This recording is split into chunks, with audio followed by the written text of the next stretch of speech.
next we'll see the factors influencing the choices which has been made. Hmm. The first we'll see the characteristics of the trips. Okay, so in the characteristics of the trip makers, the following features can be found out as very important.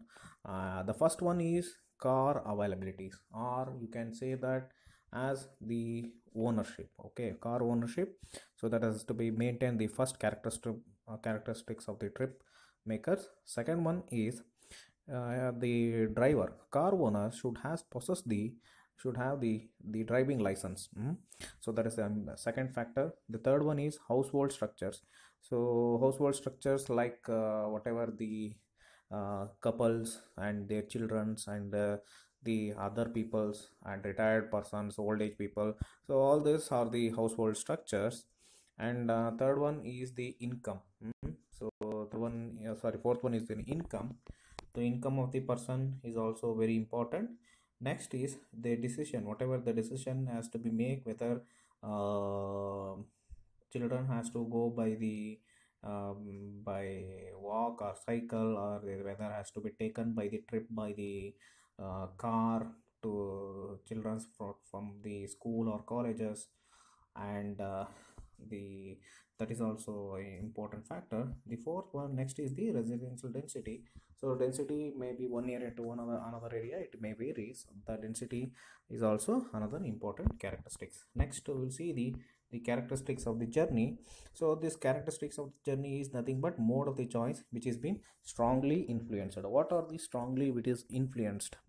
So that is the trip purpose. So consider, I will give an example.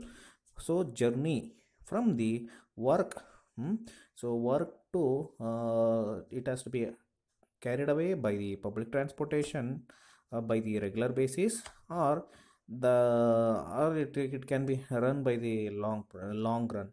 So or the journey from the public transportation, so in the non-regular basis, so that is been adjusted for the short time. So that is the trip purpose. Okay, so that can be anything. Next is the time of the day. So when the journey is been taken at what time, so that is all very important. Peak hours and non-peak hours, those are that can be splitted into peak hours and non-peak hours. Next is the late trips, so that has been made very difficult to accommodate the public transportation system. So okay, so that is the characteristics of the journeys. Okay, next we will see the characteristics of the transportation facilities. Okay, so what is this transportation facilities, characteristics of the transportation facilities? So there are the two types of the factors in the transportation factors. One is quantitative, another is the qualitative. Quantitative, first we will see the quantitative factors.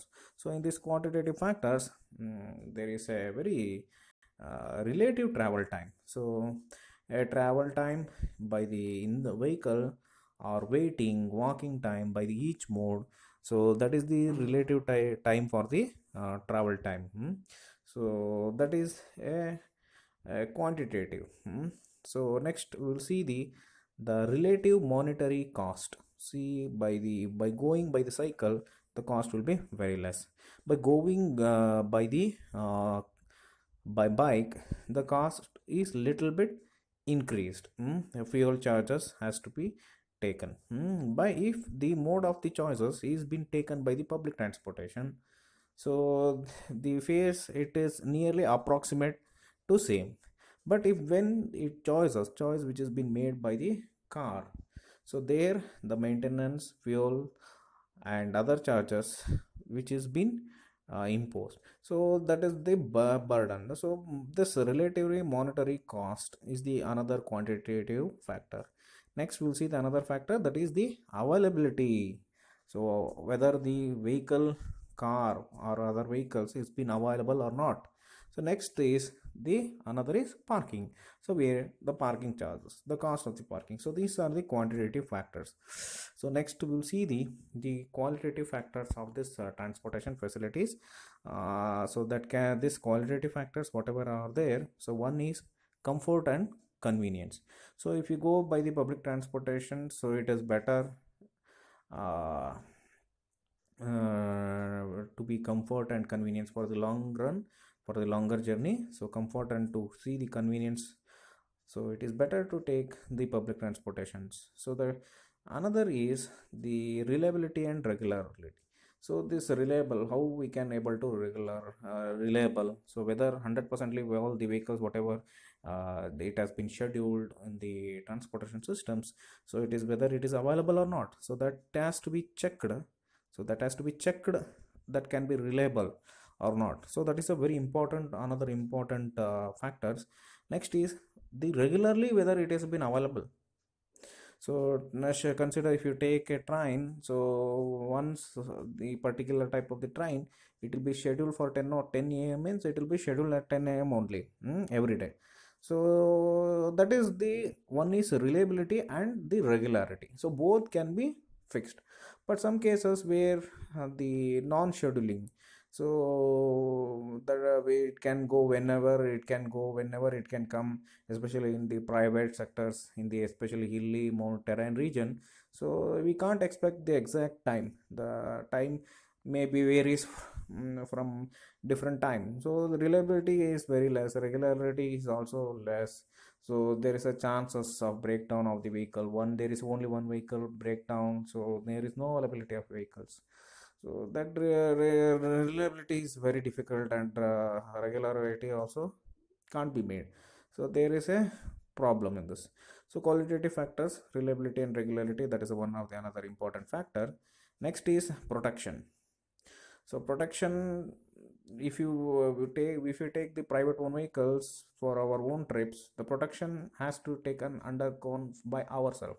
So how the expertise of these vehicles are expertising on driving, so there the lies the protection by our own hand. The protection in the case of the public transportation, where the it has been gone the only the expertise which has been allowed to drive the vehicles, and all these secure the protections in the public sectors, in the public vehicle own vehicles, so that has been made. But in the case of the security wise, consider when private owned vehicles, security is compared to public transportation, it is very less. But in the case of the security in the public transportation, security, all type of the securities which is being made. So that is what the amount of the risk in the case of the public as well as the own vehicles. So these are the factors of the qualitative factors. One is comfort, convenience. Second one is the reliability, regularity. Third one is the protection and as well as the security. So these are the qualitative factors. Here in this, a good mode of the choice should be made. That is the most important factors or the important characteristics of the mode of the choices. So that's all about the characteristics of the mode choice.